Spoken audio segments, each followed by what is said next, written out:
Welcome to today's episode of The Growth Zone. I am Christian Bartsch. What is the core benefit of listening to this show? Business leaders in corporate and privately held companies gain insights into trends and strategies that provide them with a competitive advantage in the marketplace.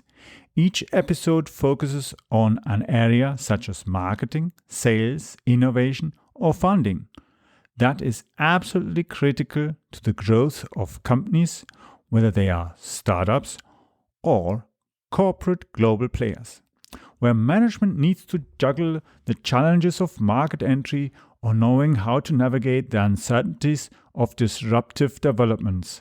Mind feeding is where clarity evolves and helps solving organizational challenges.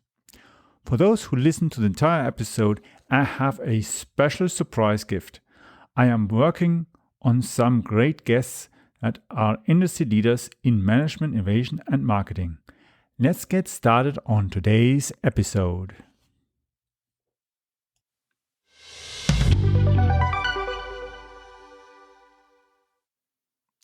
So today I'm with Antonio Thornton, who is based in Atlanta, Georgia, in the USA. And our topic for today is how can startups get their productivity to a level that actually benefits their sales teams to generate more revenue? Before we go deep into our topic, Antonio, can you tell us a little bit more about yourself? Yes, Christian. First of all, thank you so much for having me on today. I'm really looking forward to sharing this information with your audience because, my goal here is to kind of help as many startups and small businesses as humanly possible. So anytime I can contribute, I will. So again, thanks for having me on. Well, I've been an entrepreneur my entire life. I started selling candy at the age of 13. And from there, I just kind of really loved the entrepreneur world. I got jobs because I thought I was supposed to get jobs, but literally I got fired from every job I had. And it wasn't because I did a bad job. It was because I'm just an entrepreneur at heart and I find unique and different ways to do things. And what I was told is that most employers really want you to do things their way. So, I just really found that didn't work for me. So I became really good at being an entrepreneur. So I've been in business for myself for my entire life. And the one area that I've really been great at is selling and particularly profitability.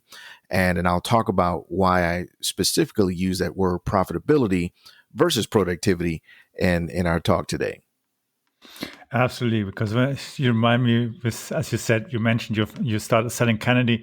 My first business idea was to create, let me call it, good heavens, kites. Oh, wow. Yeah. Okay. I made my first kite and I had the idea, I'll do this. I think I was 5 or so at that time.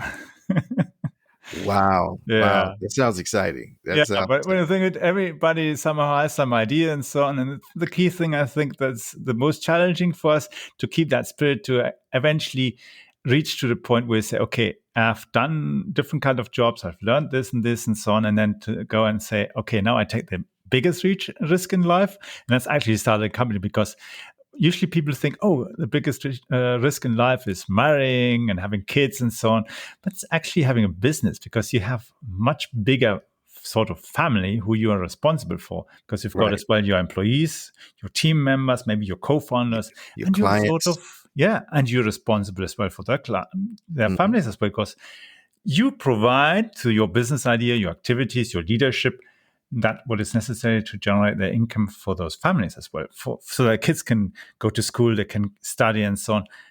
And it's a much bigger business and bigger family than actually just marrying and having your own kids. You have a huge family, an extended family. Exactly. But you become as well some kind of a role model in yourself because I say, well, Antonio's doing this and this. I would like to do that as well, something in the future, but now I'm big in that.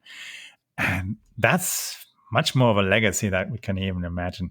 So coming back to our topic, as you said, productivity, yes, but profitability is even maybe a top level on top of sales. and merging sales with productivity.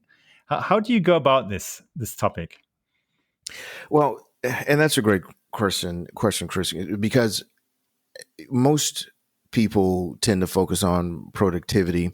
You hear so many topics and books and gurus talking about how to be more productive. And I have this saying is that busy does not mean productive, and also productive doesn't mean profitable. Because we found our, as entrepreneurs, we can find ourselves doing a lot of busy work, doing things, shuffling papers, etc. But then even when we think we're doing things that are productive, they don't immediately translate to profitability. And I say that for this one reason. There's only one thing, and I say it, there's only one thing. There is only one thing that makes money in a business. And that one thing is getting an offer in front of people. Now, here's the reason why I say that, because most people immediately say, yes, I know that one thing is, it's sales. Well, the reason why I don't tend to focus on sales is because you can't just go out and make sales. What you do is you go out and you get an offer in front of your audience, your target audience, and some people will buy, some people won't. So you really can't control sales. What you can control is that you can control how many offers you get in front of people and how many people you get your offer in front of. So I go back to saying the only one thing that makes money in business is getting an offer in front of people. So it doesn't matter how productive you are. It doesn't matter how many hours you work. It doesn't matter how hard you do the things. It doesn't matter how much you suffer. It doesn't matter it doesn't matter. If the things you're doing is not getting an offer in front of people, then it's not profitable. So I always like to make that distinction, because a lot of business owners will find themselves working on getting productive, but it does not translate into profits.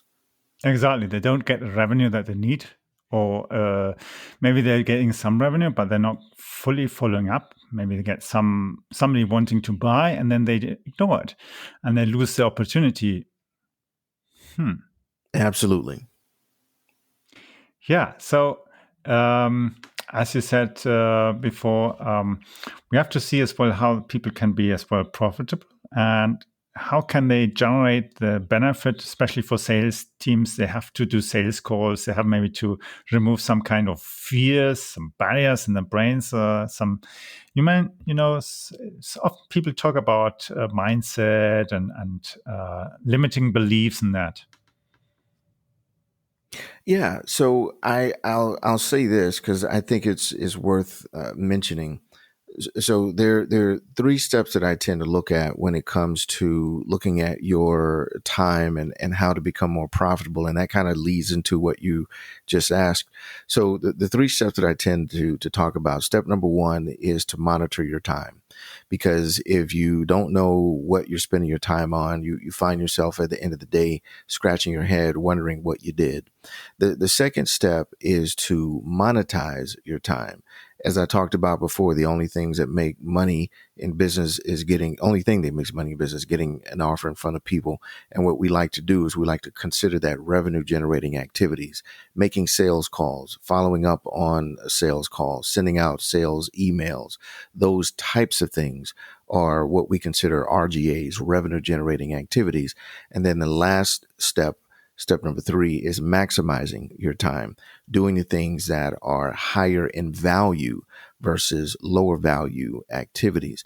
And when you look at that combination, what that does is that it frees up a lot of the challenges and a lot of the frustrations that most entrepreneurs and salespeople have. Most people think business is random. They think you can, you start a business and you just hope and wish and pray that things work. Well, praying and wishing is not a business model. So at the end of the day, you have to have a very solid and clear plan of action in order to build the business you want. And when you understand those three steps, that, okay, one, I need to monitor my time so that I'm not wasting it. Two, I need to monetize my time by focusing on RGAs, revenue generating activities. And three, I maximize my time by focusing on the activities that make more money versus less money. We have a saying here in the States, stepping over dollars to pick up dimes. And we find a lot of entrepreneurs do that. They're in the mindset of, I'll do this thing, myself because it'll save me money. Well, here's the thing. It might save you the $50, let's say you need to get a thing fixed on your website. It might cost you $50. Well, yeah, you can research it on YouTube and Google and figure it out yourself and save the $50. But that $50 that you save may be costing you $500 in opportunity.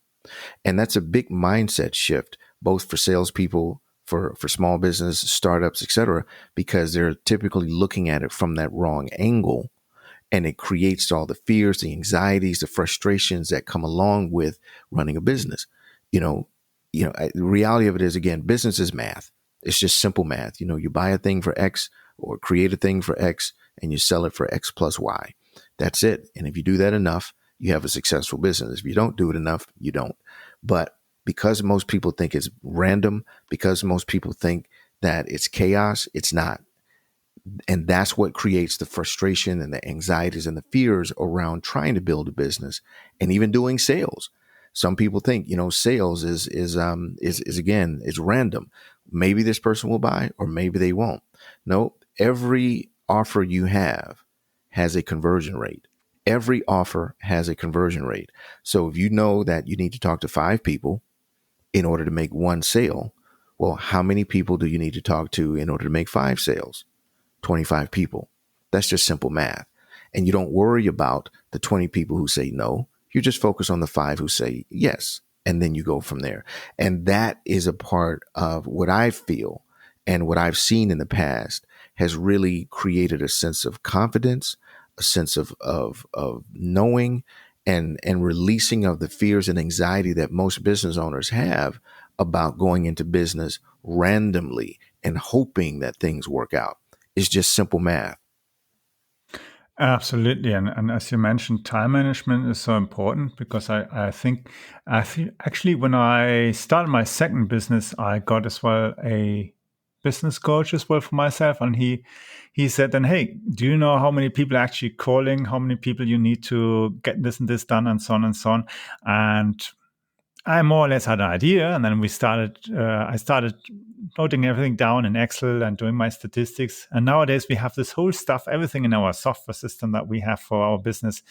And then each time when I talk as well with startups and so on, and other new business and business are being taken over because they've gone down the hatch, you notice all these numbers are missing, and they have ideas and they have things in their head, but they actually don't really know if they're tricking themselves. And as you say, it's so important to know that. And eventually as well to understand, what am I doing with my time? Not only just knowing how many calls do I need to eventually get the customer that I need to sign and buy and so on, but as well understanding, okay, who's the right customer? Am I just running after somebody who's not going to buy? Or am I just focusing on the wrong group? Where can I really get the real revenue in? What kind of sales calls do I have to do? Or even how to have to do it? So how do you help people as well then to overcome these challenges, especially when you say you have to sell something? It's like selling candy. It sounds easy, but it's as well a challenge for many people. Yeah, and I think that's a great question, and I don't mean to oversimplify it by just saying that it's just math, but I also don't want to make it more complex than that. I tend to turn to logic when I'm ever in a situation where I'm dealing with fear or anxiety or worry. I always look at things very logically, and I tend to ask questions. There's a process that you may have heard of called the Socratic method, and we use it in sales, we use it in coaching and supporting people. And the Socratic method is really just asking a series of questions that helps to get you to a certain point. So, for example, if you were to say, well, I want to start this business, but I'm afraid. okay, well, you can go down the path of what are you afraid of, and, kind of identifying those fears. But what I tend to do is to focus on the positive. It's like, okay, well, you want to start a business. Great. Has anyone ever started a business before? Well, yes.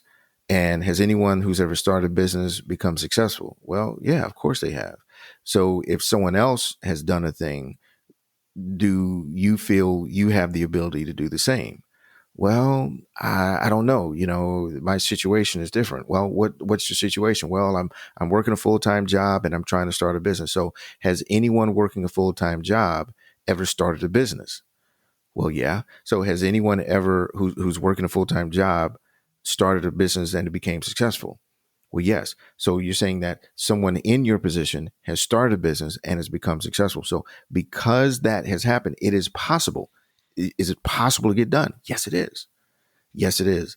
So then you continue asking these questions until there are no more questions to ask, because it's just like anything else. We kind of reverse engineer things. Like, well, okay, well, I want my business to make $1 million a year. Okay, great. Has anyone starting who has a full-time job started a successful business and made $1 million a year? Yes, great. So what are the things that they had to do in order to do that? Well, they had to sell, either one thing at $1 million or a million things at $1 or some variation in between. So it can be done.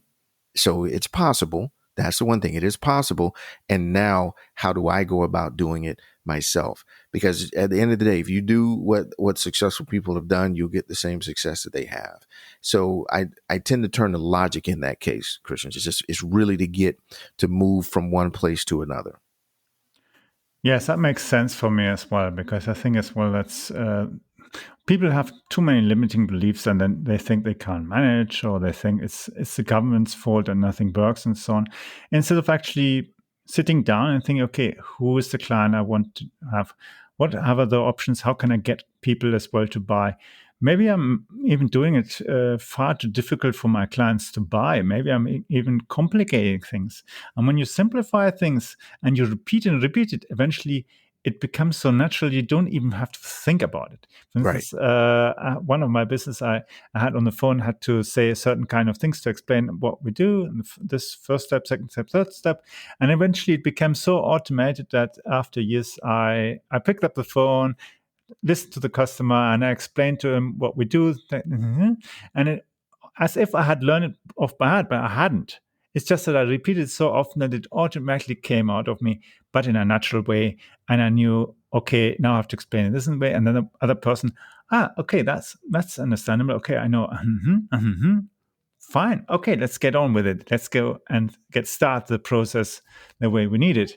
And that's, I think, the key thing, that people really need to have some help to get that clarity, so that they can be more productive and as well more profitable. Otherwise, they're chasing the people who wanting to buy actually away. And so how do you see as well the ability that they can actually, let's say, use the opportunity to generate more revenue? And especially in times now that people are thinking, okay, I've had enough of working corporate or other kind of places. I want to start my own business, or I want to put more my ideas as well into building a more profitable sales teams and that.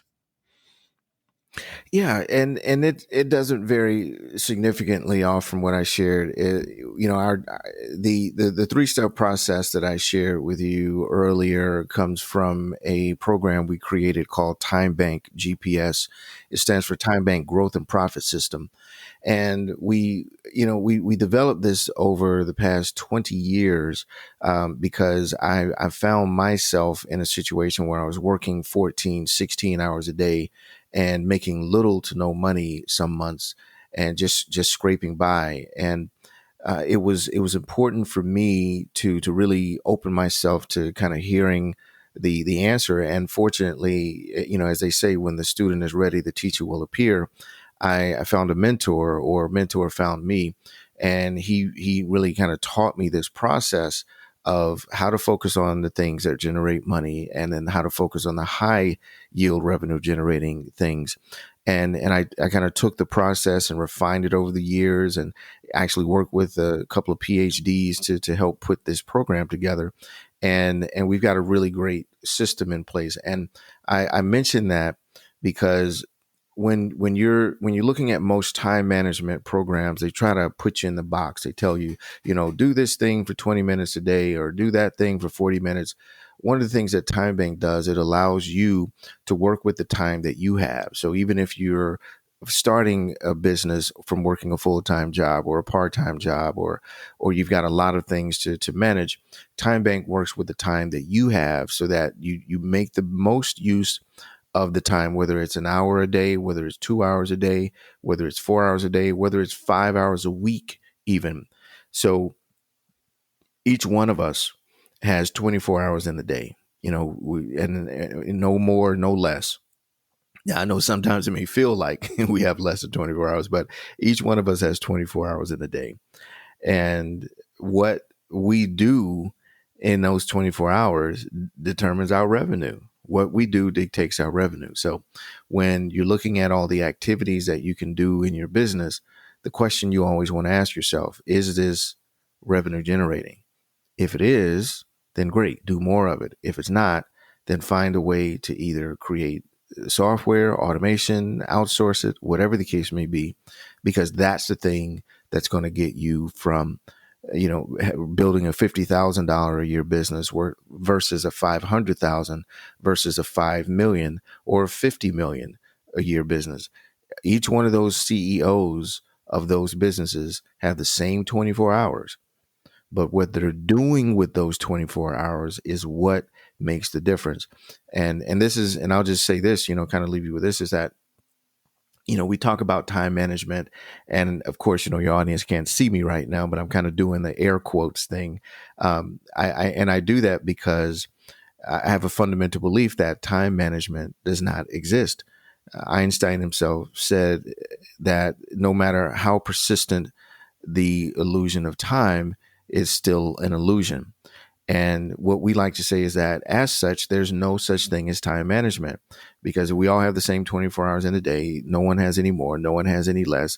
There's no such thing as time management. There's only self-management according to time, right? And then there's also self-management according to profits. So if you want to make more profits in your business, you have to do the activities that generate more profits. Not linear, not incrementally, but exponentially. And that's one of the things that Time Bank GPS does. We have a guarantee that you will triple your business in the next 90 days or your money back, because we believe that much in the process of Time Bank and what it does for the people who actually use it. Yeah, I can imagine, because then otherwise people usually just get distracted and do all sorts of other stuff, sort of become bureaucrats in their own business and ignore that the money has to come from somewhere. And if they don't get offers in front of people, they have no chance actually to get people to buy or even to upsell, when you think of it. Because maybe somebody buys something and then in the process of delivering, he thinks, well, actually, I could use this and this as well. I could do with that. Can you help me there as well? And suddenly you've sold some extra stuff and you've suddenly doubled your revenue. But for that, you have to have an offer in front of and you have to talk with the person who is buying and willing to buy. Right. Absolutely. Absolutely. And that's critical. That is critical in the space, and not waste your time talking to people who aren't your perfect client.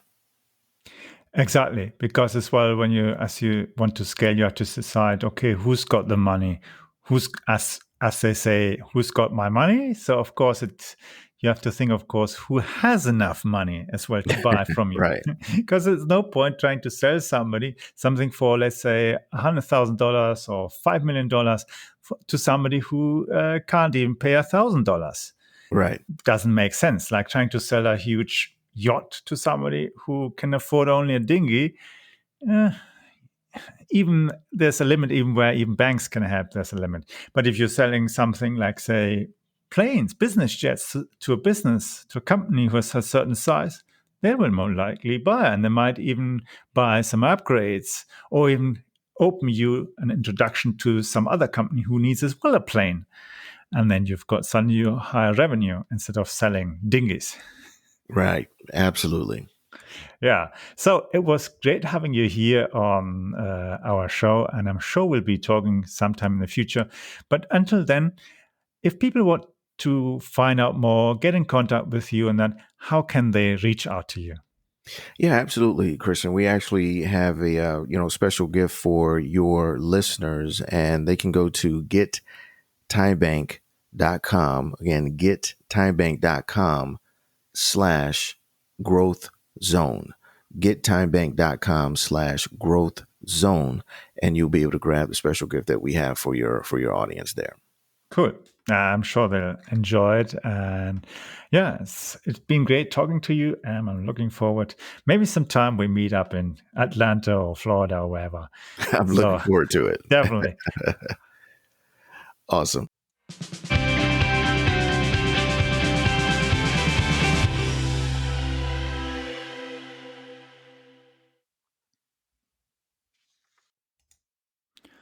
I hope you enjoyed today's episode of The Growth Zone with Christian Bartsch. Thank you for listening.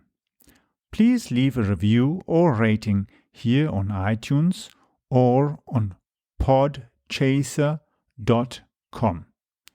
If you found the content helpful, then share it on social media.